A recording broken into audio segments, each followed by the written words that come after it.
Ang susunod na programa ay nagpapatuloy dahil sa ating mga partners and supporters ng Greg Durante Ministry.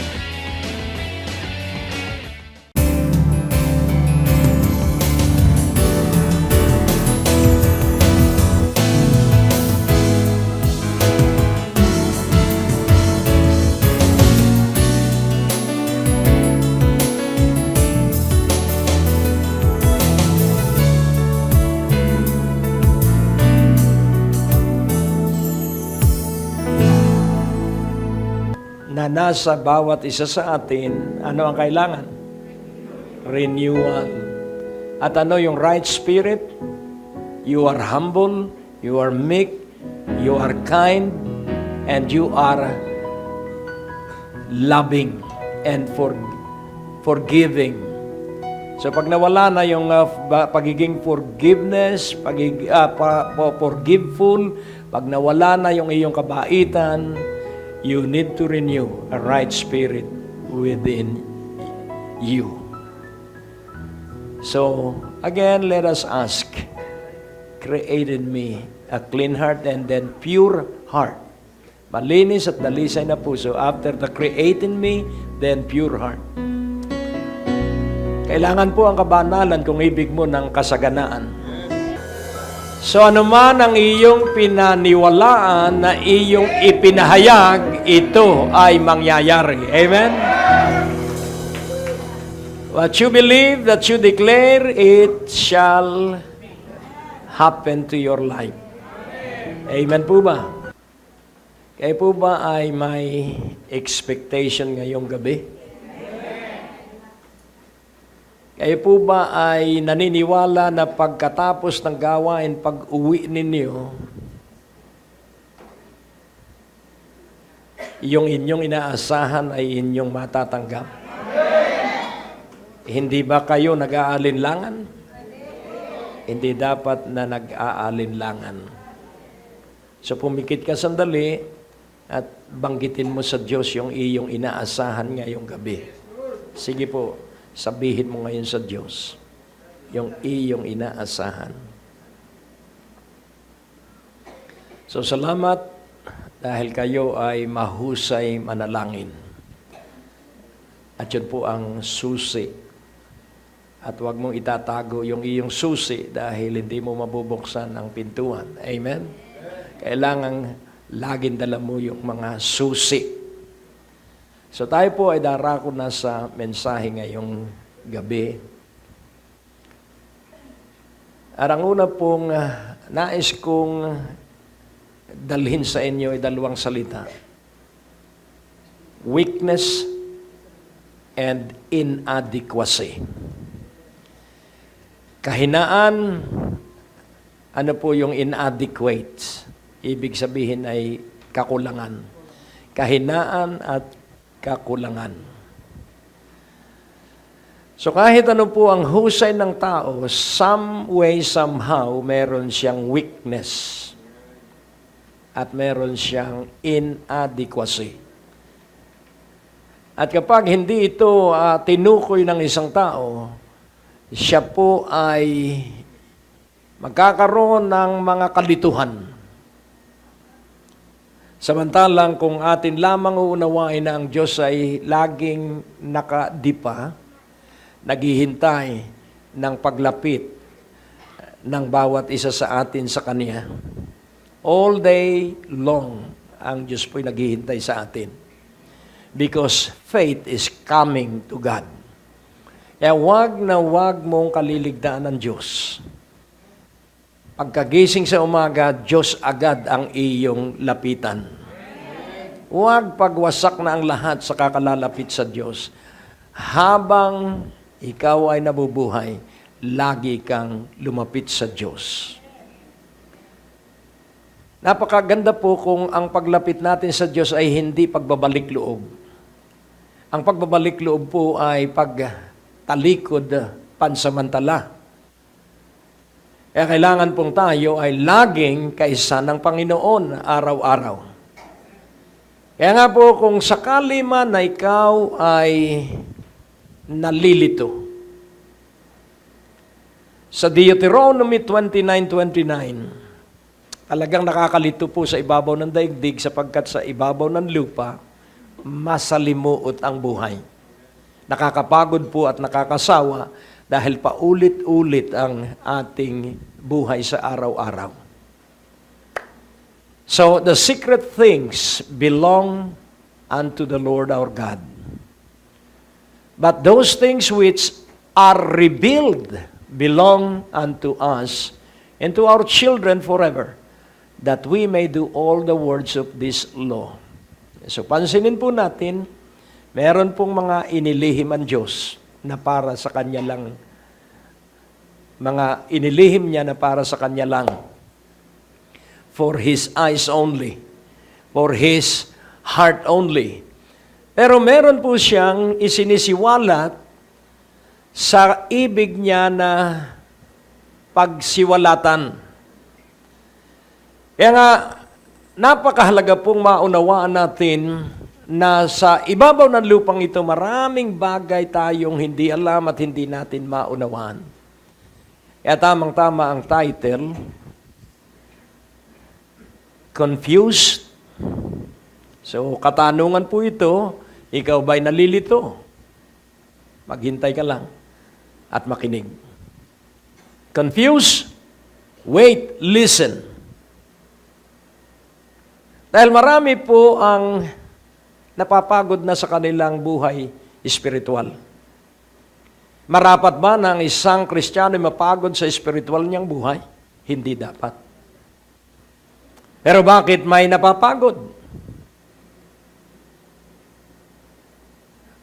Nais ko pong ipaunawa sa inyo that busyness doesn't mean effectiveness. Yan pong kasipagan, yung dami ng ginagawa, hindi po ibig sabihin ito ay mabunga o nagdudulot ng kabutihan. Hindi po. Efficiency and effectiveness are defined this way. Defined this way. So yun pong efficiency and effectiveness, you are doing the right thing the right time, the right way. So effectiveness is this, ginagawa mo yung tama sa tamang oras at sa tamang pamamaraan. Kaya kailangan tayo po ay maging mahusay sa pag-unawa ano ba yung tamang dapat nating gawin sa bawat araw. Para maiwasan ang confusion. Para maiwasan ang kapaguran. Yun pong mental fatigue ang kadalasang nagdadala sa depresyon sa isang tao. Ano po ang fatigue? Sobrang kapaguran. Mental fatigue, ang ibig sabihin ay sobrang kaiisip, wala namang iniisip. Sapagkat ang isipan po ng tao ay idinisenyo ng Diyos para gumawa ng imposible. So, our brain was created to be challenged. Kaya kung walang hamon, walang pakikipaglaban. Kaya kung unawain natin, ang pangarap ng Diyos ay higit kaysa ating isipan at kakayahan. Kaya kailangan matuto ka sa isang uri ng buhay na relational, sapagkat hindi mo magagawa ang iyong bahay na ikaw lang ang karpintero, ikaw lang ang kantero, ikaw lang ang piyon. Hindi po. You need other hands. And in order for you to build your dream house, you have to be relational. Sa engineer, sa architect, sa mga trabahador mo,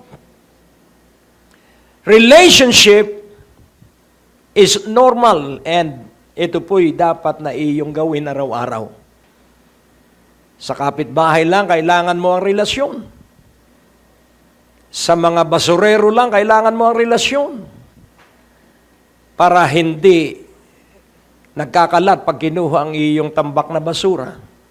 If you love them, ipagwawalis ka pa ng iyong harapan. Nakukuha niyo po? So if you are confused, dahil ikaw na may attend ng revival, alam niyo po bang ibig sabihin ng revival, dinadala ka sa kabanalan. Alam niyo po bang ibig sabihin ng holiness, dinadala ka sa kakaibang buhay? Kung magagalitin ang kasama mo, ikaw ay hindi. Kung palautang ang kasama mo, ikaw ay hindi. That is holiness. The word holy comes from the Greek word hagiaso, meaning simply different. Ikaw ay kaiba. Kahit gutom ka na, hindi ka nag-aalburuto dahil wala pang pagkain na naihanda sa iyong bahay. Hello? So a holy man or woman is patient and kind. Are you holy? Ikaw ba'y huli? Or are you holy? Praise God. Ngayon, atin pong unawain, napakahalaga po bago umisip ka ng pangungutang, ikaw po muna'y lumapit sa Diyos. Dahil kapag hindi ka po lalapit sa Diyos at nangutang ka na lang, baka hindi mo yan mabayaran. Pero pag lumapit ka sa Diyos at pag sinabi niyang go, mababayaran mo po yung installment mo. Hello? Tingnan mo ang iyong katabi. Sabihin mo, sumangguni ka muna sa Diyos. Ngayon tatanungin ko kayo, kayo ba ay Kristiyano? Kayo ba ay anak ng Diyos? Sino ang nasusunod sa inyo? Sigurado ka? Nagbabasa ka ba ng Biblia? Ilan na ang saulado mong pangako ng Diyos sa Biblia?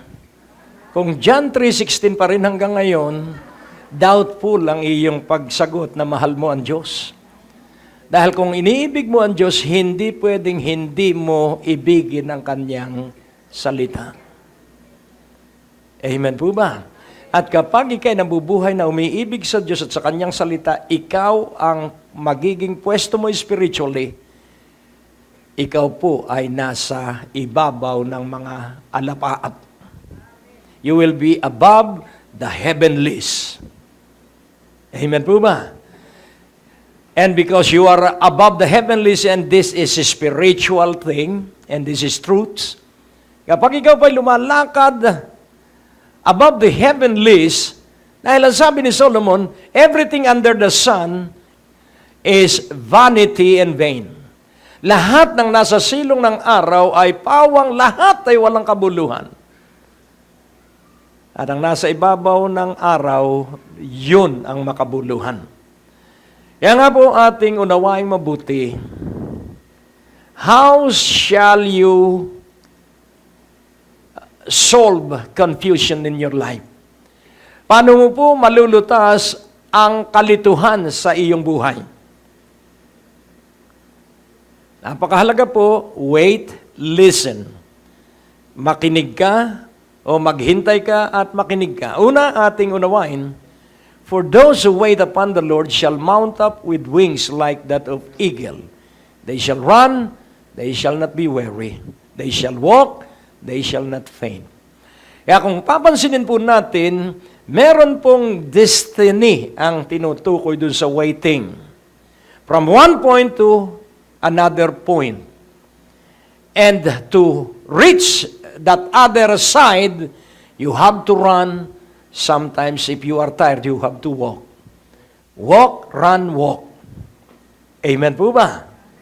So, atin pong unawain, waiting is giving enough time for solitude. Waiting means na ikay nagbibigay ng panahon na ikaw at ang Diyos lamang ang magkausap. Araw-araw po yun. Hindi pwedeng sabihin busy ka, ikaw po ay mag-aral kung paano mo iaayos ang bawat maghapon mo at pagkagising sa umaga, gawin mo agad ang 6 na major things sa bawat maghapon. Hello? Ikaw po ang makakatuklas kung ano yung gagawin mo araw-araw pagkagising pa lang sa umaga para maging mabunga ang buo mong maghapon. Kaya napakahalaga po, ano ang ating gagawin? Wait, listen. Kailangan nakikinig ka sa boses ng banal na Espiritu. So, pansinin po natin, The Lord is my shepherd and I shall not want. My sheep knows my voice. Kaya kailangan alam mo ang tinig ng Panginoon. Kaya napakahalagang maunawaan mo po, kayo po ba ay baptized na in the Spirit? Do you have the gift of the Spirit? Do you practice it?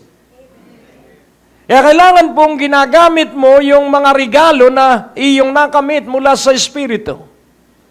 Para ikaw po ay maging maunlad, para po ikaw ay maging masigla, para hindi ka po napapagod.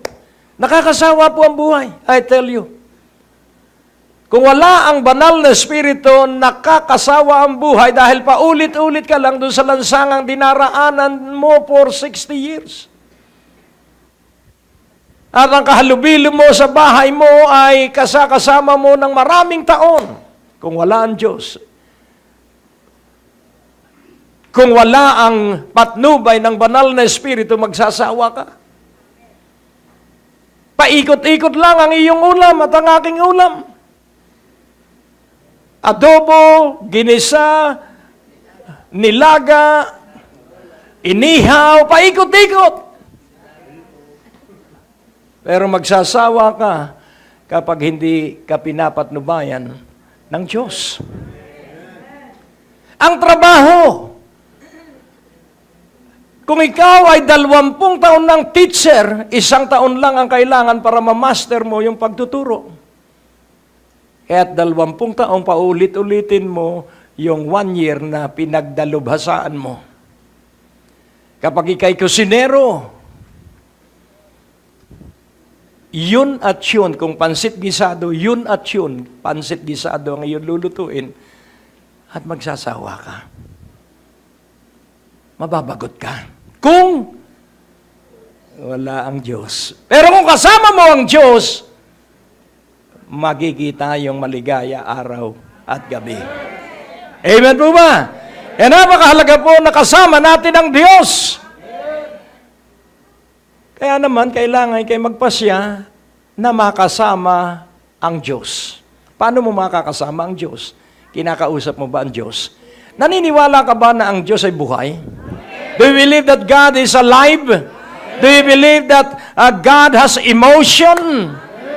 Do you believe that God is like a person that can touch any area of our life? So ano gagawin mo to enhance, to develop a relationship that is so personal and so active? So ano ang iyong gagawin para relational po ang buhay? Pakikisama po ang buhay. Pag hindi ka marunong makisama sa Diyos, hindi ka rin magiging marunong makisama sa tao. Kaya nga doon sa benediction sa 2 Corinthians, that God the Father loves you, God the Son give you grace, and God the Holy Spirit give you fellowship, communion.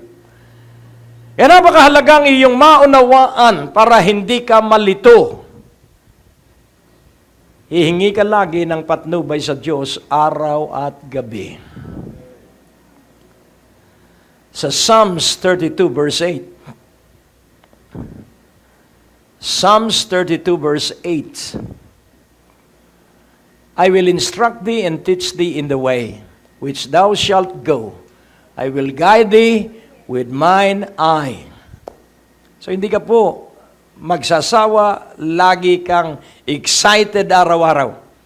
Once na nawala po yung excitement, once na nawala po yung enthusiasm, please, mamahinga ka muna at makipag-usap ka sa Diyos para ibalik niya yung sigla at yung kagalakan. Kaya sabi ni David, restore unto me the joy of thy salvation and renew a right spirit within me. Kaya kung wala ka ng galak, ikaw po'y pumunta ulit doon sa iyong prayer closet at hilingin mong ibalik yung kagalakan ng higit kaysa dati. Kaya nga ating unawain, ang personal na paglakad na kasama ang Diyos, ikaw po ay nakikipag-usap sa Kanya at ang paraan ng pakikipag-usap ay ang panalangin. You have to develop an environment in your life that you always see the presence of God. Kailangan araw-araw ay magsanay ka na nakikita mo lagi ang presensya ng Diyos. Paano mo makikita ang presensya ng Diyos? Pag nakakita ka ng taong mukhang basahan, behind that pitiable personality is Jesus Christ.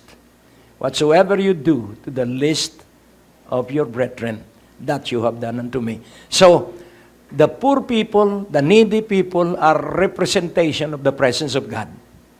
Ano po ang sabi ng Panginoon? Habang kayo ay nabubuhay, ang mahirap ay hindi mawawala sa ibabaw ng lupa. Lagi pong may mahirap. At ano ang gamit sa mahirap? Para ang mayaman ay tumulong sa nagdaralita. Amen po ba? Kaya nga po, yun po ang pamumuhay na laging nasa presensya ng Diyos. Ikaw ay may handang tulong sa nagugutom at ikaw ay laging nakaunat para tulungan ang nagdarahop. Do not neglect the poor and needy.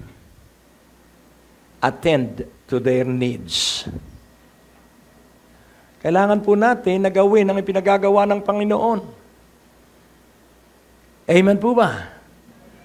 Kaya nga unawain nating mabuti ang simula ng simbahan, ang inatupag ng mga apostoles ay pagkain at kabuhayan ng lahat ng mananampalataya.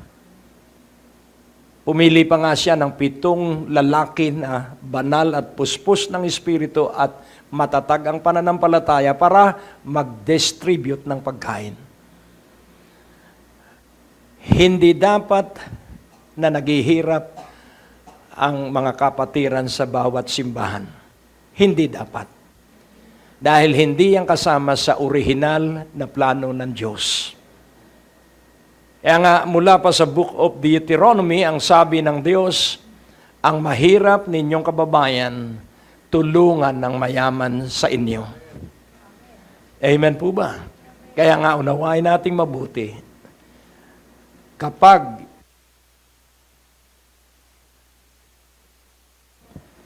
Kapag ginawa po natin ang sinasabi ng Panginoon, makakasanayan po natin ang pagsama ng makapangyarihang presensya ng Diyos. Kaya kailangan po na tayo ay gumagawa sa mga ipinagagawa ng Diyos. So I will instruct thee, teach thee, and guide thee. 3 po yun ang pangako ng Diyos dito. Ako ang personal na magbibigay sa inyo ng inyong gagawin at ako mismo ang magtuturo sa inyo kung paano ninyo ito gagawin. So teaching is showing how to. And guiding, ang ibig sabihin, siya nasa unahan. So I will give you instruction, I will teach you, and I will guide you. Ang ibig sabihin, hindi ka mapapahamak sapagkat ang Diyos lagi ang nasa unahan natin. Kung may kalaban siya, ang kalaban ng kalaban. Amen? Why? Because He is our guide. Iiwas kanya sa kumuno, iiwas kanya sa bangin. Why? Dahil siya ay guide at hindi kanya hahayaang mapahamak.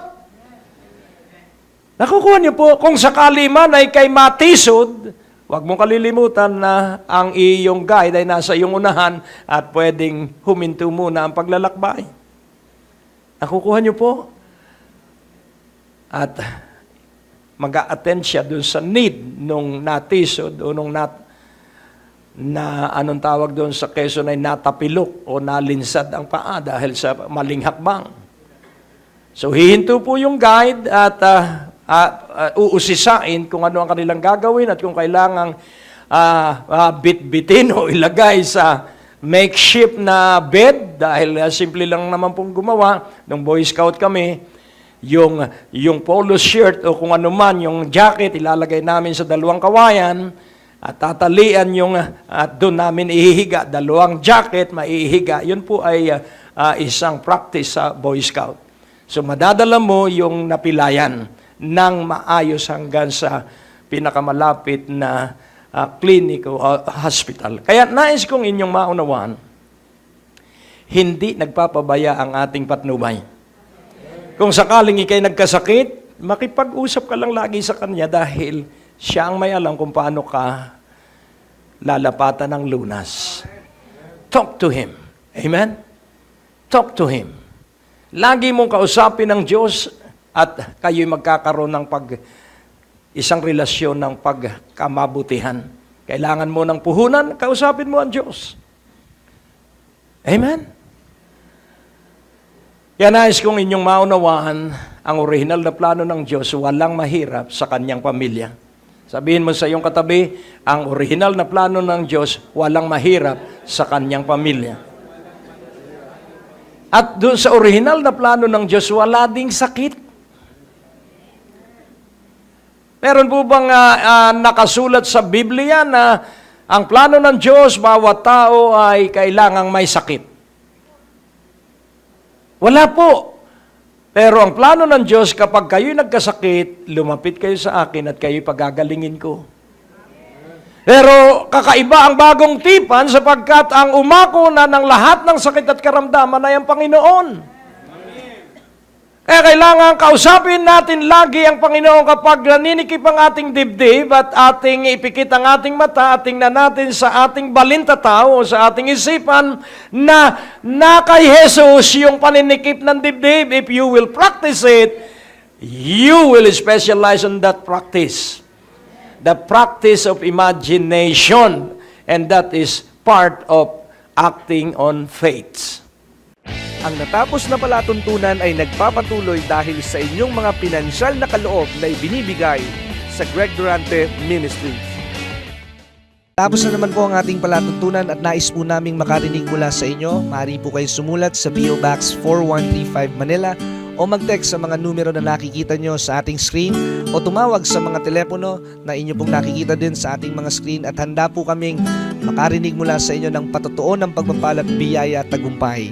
At kung kayo po ay napagpala sa palatuntunan ito, maaari nyo pong ipadala ang inyong mga kaloob sa iba't ibang sangay ng Bangko de Oro sa buong Pilipinas at maihatid ang mabuting balita sa lahat ng panig ng bansang Pilipinas. At kung kayo po ay wala pang dinadaluhang panlingguhang gawain, inaanyayahan po namin kayo sa 2nd floor, Medicor Building, Ortigas Avenue, Green Hills, San Juan, alas 9:30 ng umaga at alas 4:30 ng hapon. Lahat po ay welcome sa gawain ito. At tuwing araw ng Biyernes, meron po tayong Night of Revival sa ganap na alas 6 ng gabi. Dito rin po sa Green Hills, San Juan. Magsama-sama tayo sa palatuntunan ito sa ganito rin pong oras at patuloy ninyong maranasan ang biyaya at kasapatan ng ating Panginoon, and it's always a great day to live.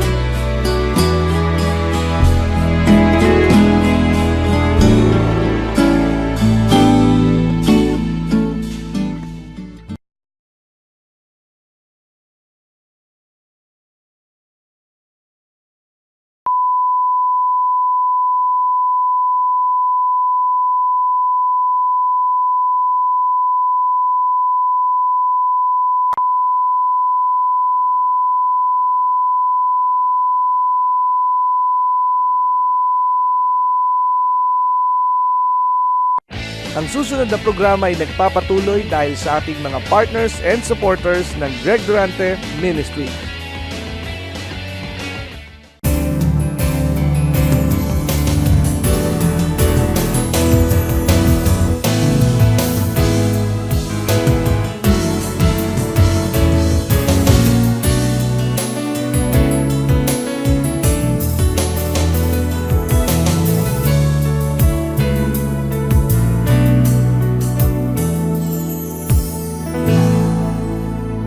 Amen po ba? At mararanasan mo ang makapangyarihang... naniniwala ba kayong buhay ang Panginoon? Naniniwala ka bang sinasamahan ka ng Panginoon? Hallelujah!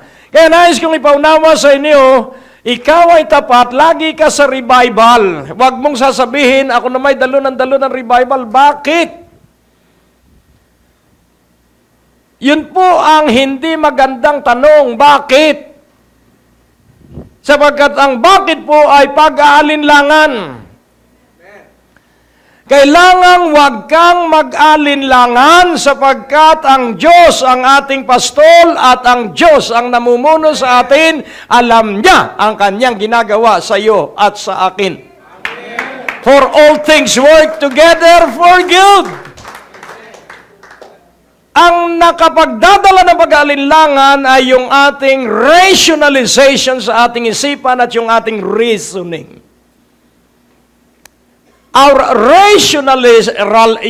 rationalizing things, hindi po mapagkakatiwalaan sapagkat ito'y nakakonekta lang ay doon sa alam natin. Our reasons, nakakonekta lang ay sa alam natin. Pero God's wisdom is eternal and encompasses everything. Walang hanggan at lumulukob sa lahat ng bagay ang karunungan ng Diyos. So if you are confused, ask for wisdom. And God will give you wisdom. Nakukuha niyo po. Kaya kailangan tayo ay laging nakikipag-usap sa Diyos. Sabihin mo sa iyong katabi, kailangan ikay laging nakikipag-usap sa Diyos. Kailangan sa susunod na pagkikita natin, masabi mo sa iyong katabi, tingnan mo ako, nakikipag-usap na ako sa Diyos, ibang-iba ang buhay ko ngayon. Amen? Sa Romans 8:14, hindi ho pwedeng ikay maghikahos. Ano po? So, for as many as are led, so hindi lahat ay pinapatnubayan at pinamumunuan ng banal na Espiritu. As many, hindi all. For as many as are led by the Spirit of God, they are the sons of God. Kung ang total population ng Pilipinas ay 100 million, hindi lahat ng 100 million ay pinapatnubayan ng Espiritu ng Diyos. Kung ang miyembro ng isang simbahan ay 1,000, hindi lahat dun sa 1,000 yung ipapatnubayan ng banal na Espiritu. As many. So, sino yung kabilang dito sa as many? This cannot be counted. Do you belong to this as many? Tingnan natin sa John 1:12. Para ma-qualify natin kung tayo ay kabilang doon sa as many. Numberless, you cannot count it. But as many, hallelujah, as received Him, to them gave He power to become the sons of God, even to them that believe on His name. So kasama ka ba doon sa as many? Yes, because you receive Jesus. Yes, because you believe Jesus. Amen. Yes, because you believe in His name. Oh, purihin ang Panginoon. So, you are led by the Spirit because you believe Jesus. Nakukuha niyo po? So, confusion will be converted into exactness. So, yun pong pagkalito ay mababaliktad at ikaw ngayon ay makakakita na ng mga eksaktong bagay. Ngayon, nag-iisip ka marahil, wala namang nangyayari sa revival, offering lang kami ng offering, nakakasawa ang revival, magpe-pray lang si Brother Greg, pagkatapos uwian na, wala namang nangyayari. Ay talagang walang mangyayari kung ganyan ang iyong pananaw. Hello? Because you will get what is inside your mind. Nakukuha niyo po? Kaya nga as many, so as you believe, yun ang iyong kakamtin. Dahil may kanya-kanya tayong desisyon. Nakukuha niyo po?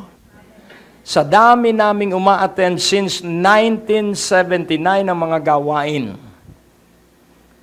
At sa naaalala ko, iilan kami na hanggang ngayon ay naglilingkod sa Diyos. At kaya ako'y tuloy-tuloy na naglilingkod sa Diyos dahil pinaglalabanan kong mag-alinlangan. Because when doubt start in your system, unbelief will be nearby. Once na ikaw po'y mag-alinlangan, patungo ka na sa di pananampalataya. At kapag ikaw po'y nasa di na pananampalataya, tatalikod ka na. Yung revival, nako, walang nangyayari dyan. The worst persecutors are those who belong to the church. Sinabi ni Pablo yon sa Acts chapter 20, when I am gone, then persecutors, those who are with us but not, they are not really with us because By heart, they are far away from us. So, sino ang persecutor natin? Mga dating mananampalataya. Why? Because they entertain doubts. Wag na wag mong hahayaan na ikaw ay magalinlangan. May nangyayari sa'yo. When you give your tithes and when you bring your offering, nagbubukas ang langit. Hallelujah! Ano po ba ang windows of heaven? Ano ba ang open heaven? Ang windows of heaven po ay mga tao na dadalhin sa iyo ng Diyos na may dalang negosyo, na may dalang puhunan, mga taong magiging mabait sa iyo. Those are the manifestation of an open windows of heaven, the very people that God will connect you to. Nakukuha niyo po? So you are in an open heaven because you are giving your tithes, you are giving your offering. At milyon-milyon ang naliligtas dahil dun sa inyong pera. At ang Diyos ay nalulugod. Do not be confused. Sabihin mo sa iyong katabi, do not be confused. Hallelujah! Walang makakapagpaalis sa iyong bahay. Amen! Sapagkat iyo yan. Amen! Angkinin mo yan. O purihin ng Panginoon. At huwag mong hahayaan na laitin ka ng mga tao na yumaman dahil sa kanilang talino. Ang Diyos natin ang nagpapayaman sa atin. Ang Diyos natin ang tumutusto sa atin. Ang Diyos natin ang tumutulong sa atin. Alam mo, kung ikaw may nalilito, pero ang pakiusap ko lang sa iyo, huwag kang mawawala ng pag-asa. Malito ka na pero huwag kang mag-aalinlangan. Malito ka na pero huwag kang mawawala ng pag-asa. Gagaling ka rin. Amen.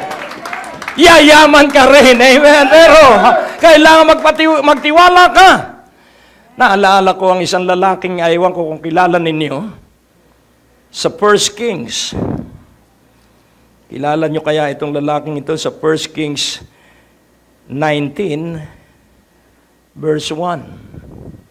1 Kings 19:1, and Ahab told Jezebel all that Elijah had done, and we tell how he had slain all the prophets with the sword. Verse 4, laktawan na natin yung tatlong, but he himself went a day's journey into the wilderness and came and sat down under a juniper tree, and he requested for himself that he might die. A very famous, very courageous and brave prophet, nandun at nawala na ng loob. Ibig ko na pong mamatay. Hello, are you confused like Elijah?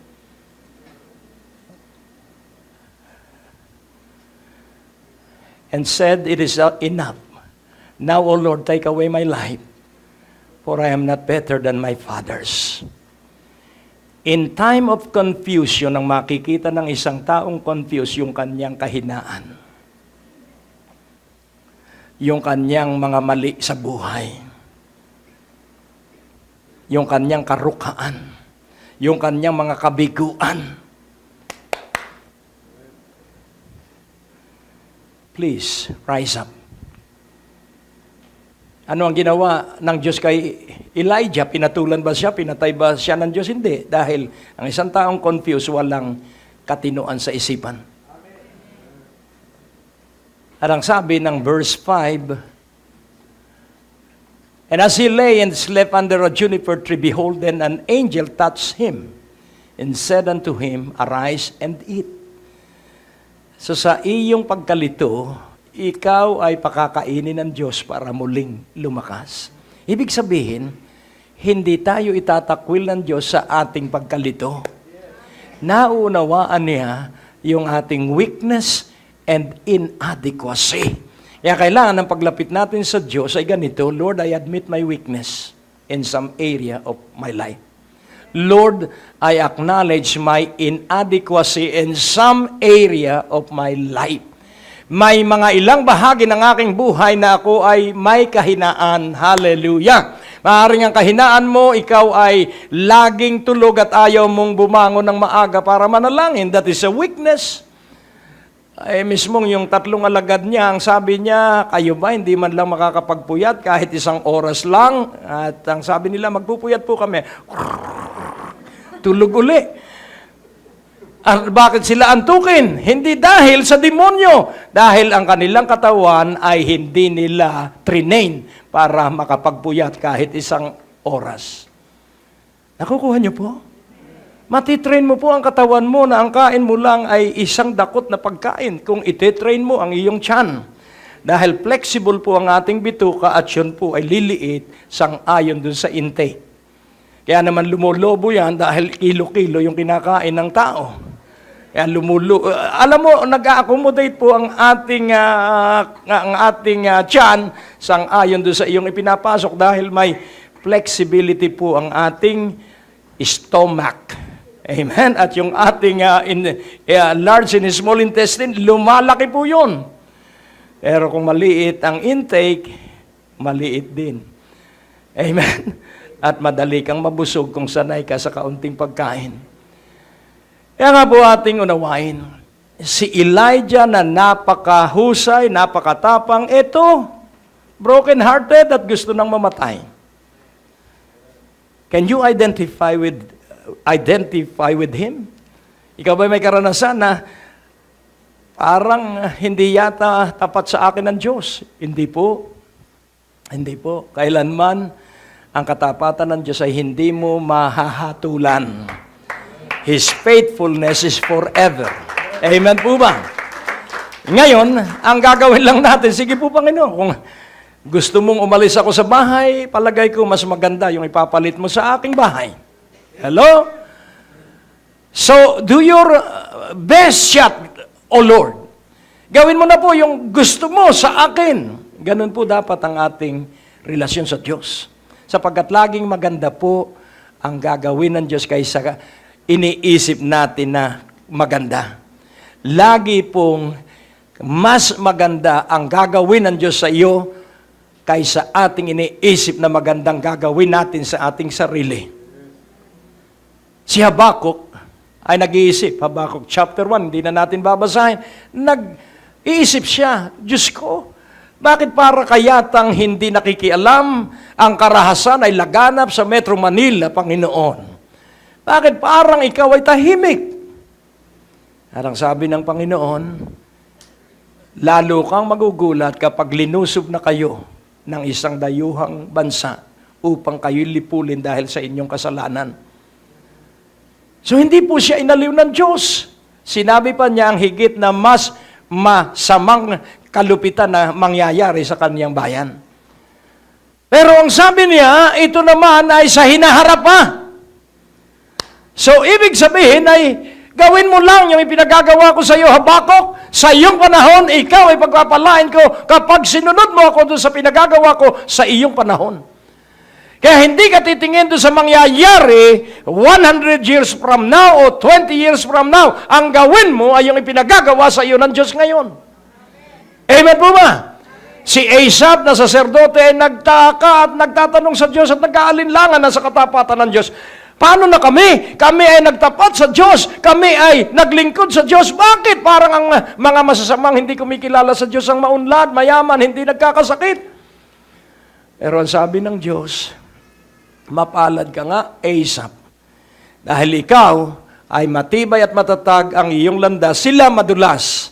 At isang iglap, mababali ang kanilang liig dahil hindi nila ako kinikilala. Kaya unawain mong mabuti na kahit iisang kalabaw pa lang ang iyong ari-arian, darami yan at magiging traktor na John Deere na katulad nung ibinebenta namin nung araw. Amen po ba? Pero iyong pagyamanin dahil ang kwento ng isang kaibigan nating dati ay ating panauhin dito from Texas. Siya ay bumili ng rancho at wala siyang baka. May rancho siya, wala siyang baka. At isang araw, nagkaroon ng subasta at siya pumunta sa palengke at siya ay nakipagsubasta. At ang tanong ng kanyang mga katabing mga rancho, Pastor, how many cows will you buy? 1 cow. Rancho, isang baka lang ang kanyang bibilin. Pero he enjoyed having a ranch dahil yung ranchong yun ay bigay ng isang South American na nahamon ng Diyos. Biruin mo, from South America, binigyan siya ng isang equity sa kanyang korporasyon sa South America na ibinili niya ng rancho at iisa ang kanyang baka. Pero siya nagpe-pray lagi, Lord, dumami ang baka ko, dumami ang baka ko. Basta may isa, magpuri ka sa Diyos dahil yung isa ay daragdagan. Amen? Hallelujah! At isang araw, dumating ang sheriff at ang sabi niya, Pastor Steve, do you have a room for 20 cows? All for free. Dahil nahuli namin nakakalat-kalat sa highway. Bawal pala ron ang ligaw na baka. Kaya ibinigay sa kanya yung 20 baka. Ilan na ang kanyang baka? 21 baka. Bakit nagkaroon siyang 20 baka? Dahil pinapahayag niya na marami siyang baka. Amen? Kaya nga, unawain mong mabuti, never be confused. Spend time, quality time, holy time, talking to God. Amen? Amen? Huwag mong inaaway ang iyong mga kasambahay na magpakabanal sila. Ikaw na muna. Hello? At pag ikay banal, sila ay gagaya sa iyo. At pag kayo ay nagkakaisa na sa kabanalan, bubuhos ang pag-uutos ng Diyos ng mga pagpapala sa inyong tahanan. Ang Diyos po'y napakabuti. Amen po ba? Si John the Baptist, kitang-kita niyang naghihimala ang Panginoon sa Matthew 11, nagtanong siya sa verse 3. Sumisingit na ang pag-aalinlangan dahil bakit siya nakulong, ba't hindi siya iligtas ng kanyang pinaglilingkurang si Jesus? Matthew 11:3, ano po ang sabi niya? And said unto him, Art thou he that should come, or do we look for another? Nag-aalinlangan kay Jesus. So are you confused?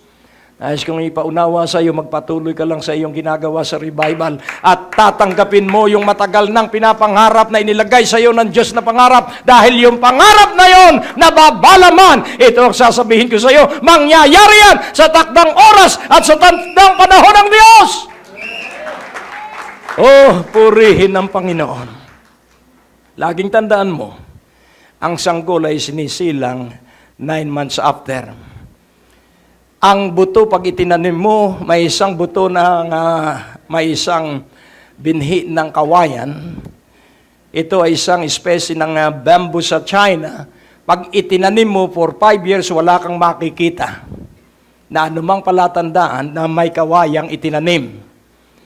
Pero ang mga Chinese farmer, dinidilig yun. Dinidilig nila yun dahil alam nila kung hanggang kailan yun tutubo. And this is a great illustration of waiting and listening.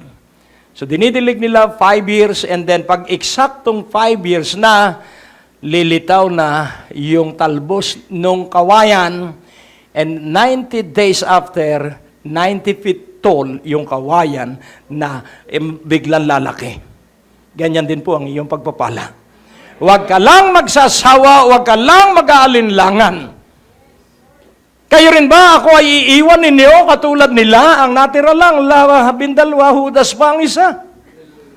Sa John 6, iiwan din ba ninyo ako? Ano naman ang sabi ni Pedro? At kanino naman po kami pupunta? Nasa iyo ang buhay na walang hanggan. At yun po ang totoo. Ang mahalaga ay buhay na walang hanggan. At pag nasa iyo ang buhay na walang hanggan, iba ang karunungan, iba ang katalinuhan na iyong gagamitin sa bawat araw.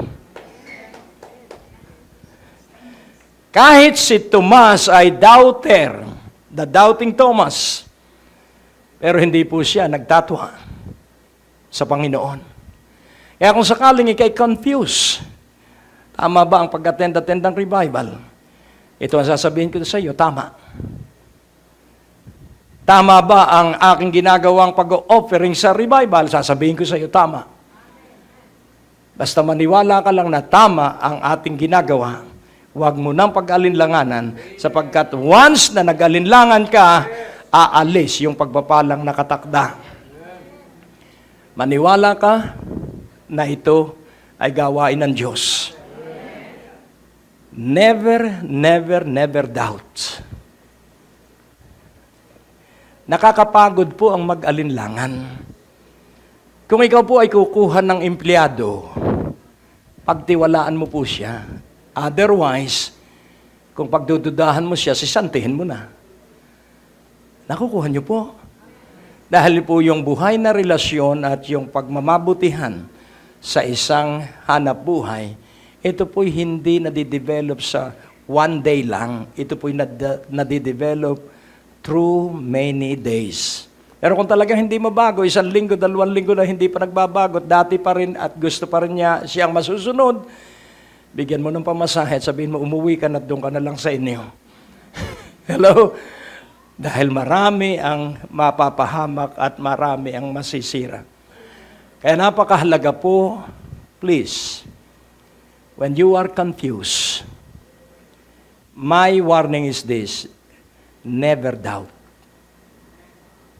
What you are doing in attending revival is the right thing to do.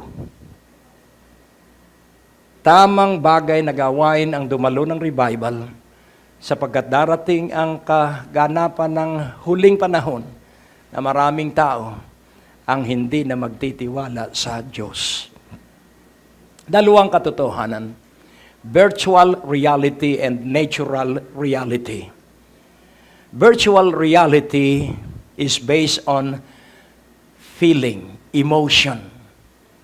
So the church at large believe in virtual reality. They attend church because of feeling good. They feel good. They sing good. Pero hindi po tatagal sila kapag wala po silang salita ng Diyos sa kanilang buhay. So, natural reality is that you are filled with the Word of God. Ikaw po'y sabik lagi sa salita ng Diyos. Ibig mong makikinig na ipinangangaral ang salita ng Diyos. Nais mong binabasa lagi ang Biblia. At kapag gano'n ang iyong buhay, ikaw po ay iluluklok ng Diyos sa piling niya doon sa kalangitan habang ikaw'y nabubuhay.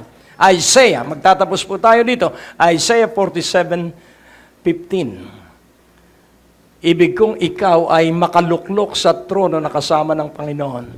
Thus shall they be unto thee with whom thou hast labored. So, 47. So, Isaiah 57:15. For thus saith the high and lofty one that inhabiteth eternity, whose name is holy. I dwell in the high and holy place with him also. So you and me, kasama niya, spiritually, where he dwells, tayo'y kasama. Why?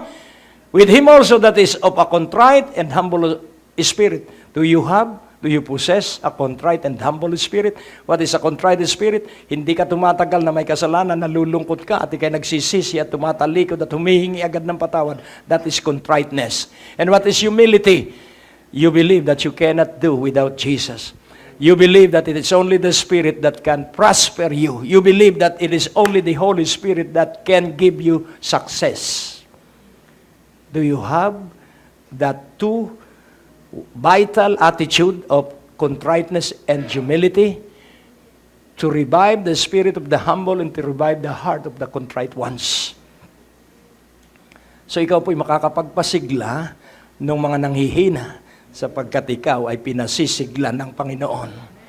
Kaya ngayong gabi nais kong ipaunawa sa inyo, please, the antidote to confusion is by making time for prayer and the study of the Word. Ang pangsira po sa kalituhan ay pagbibigay ng oras sa panalangin at pagbabasa ng Biblia. At ang pagkatuto sa Biblia, i-practice mo ang Biblia sa mga mahal mo sa buhay. Hindi para sila'y hatulan, kundi para sila'y mahalin, unawain, at hintayin hanggang sa kayo ay magkasabay-sabay sa maturity. Bow down your head. Let us pray. Father, give everyone a heart that is humble and contrite. Bigyan mo ang bawat isa ng isang puso na madaling magsisi kung magkasala isang pusong mababa na laging umaasa sa iyo. Pagpalain mo ang bawat isa at sa paglakad namin, sa pagtitiwala sa iyo, tanggapin mo ang lahat ng parangal sa pangalan ni Jesus at ang bawat isa ay nagsabi ng Amen. Ang Diyos po ay napakabuti.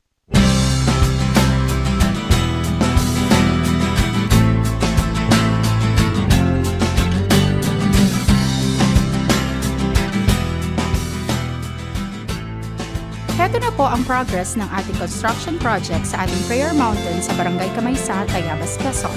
Maraming salamat po sa inyong panalangin at suporta. Sa ngayon, kailangan pa din po ang inyong tuloy-tuloy na suportang pinansyal. Maaari niyo pong ipadala ang inyong mga donasyon sa ating bank account na naka-flash sa inyong mga screen o bumisita sa ating website para sa impormasyon. Ang Diyos po ay tapat, dakila at napakabuti. Ang natapos na palatuntunan ay nagpapatuloy dahil sa inyong mga pinansyal na kaloob na ibinibigay sa Greg Durante Ministries. Tapos na naman po ang ating palatuntunan at nais po naming makarinig mula sa inyo. Maaari po kayo sumulat sa PO Box 4135 Manila o mag-text sa mga numero na nakikita nyo sa ating screen o tumawag sa mga telepono na inyo pong nakikita din sa ating mga screen at handa po kaming makarinig mula sa inyo ng patotoo ng pagpapala at biyaya at tagumpay.